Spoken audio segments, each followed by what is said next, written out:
Honestly, this could save Nintendo right now. Remember back in the day of like the Wii U, the 3DS, the Wii, they released the Nintendo Selects collection? A bunch of older games that are very good, but instead of being like, 40, $50, they were down to $20. People were able to build a great collection of very good Nintendo games for very cheap. And that was something that helped a lot of people get into a lot of franchises that they just were not interested in because they were so expensive at launch. But being patient, you were able to get a bunch of really good games for only $20. Like Captain Toad Treasure Tracker, Super Mario 3D World, Pikmin 3. There's just a couple examples of some really good Wii U games at the time that were only $20 after a couple years. The problem with the Nintendo Switch, or this generation of Nintendo, is that their games never get cheaper.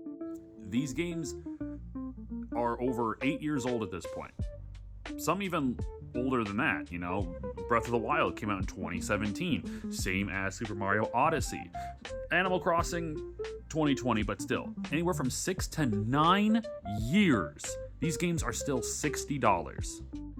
Mario Kart 8 Deluxe, a remaster of a Wii U game. Sure, it has a bunch of content that wasn't on the original Wii U disc, still is $60. And I think that is a huge problem. Games always got cheaper over time, and Nintendo decided, nah, why should we lower the price of our games? Because it makes sense to. Like I mentioned earlier, franchises that people were interested in, they're not going to pay $60 for something that they're a little iffy about. They're not fully convinced they're going to like. So if you were to lower the price of games, hell, even if they lowered them down to $30, that would open up a huge amount of new customers who are interested in trying out these franchises that were less likely to buy them at $60. But at $30, these could see whole new audiences, get people excited about these franchises, and you've developed now a new customer to buy the newest version of that game whenever it releases. But no, instead, Nintendo wants to keep charging $60 and then charge you upgrade packs to play these older games on better frame rates on the Switch 2, even though you bought the Switch 2 to take advantage of the better hardware, but then you have to pay an additional upgrade fee in order to get those better performance upgrades. Tell me how that makes sense.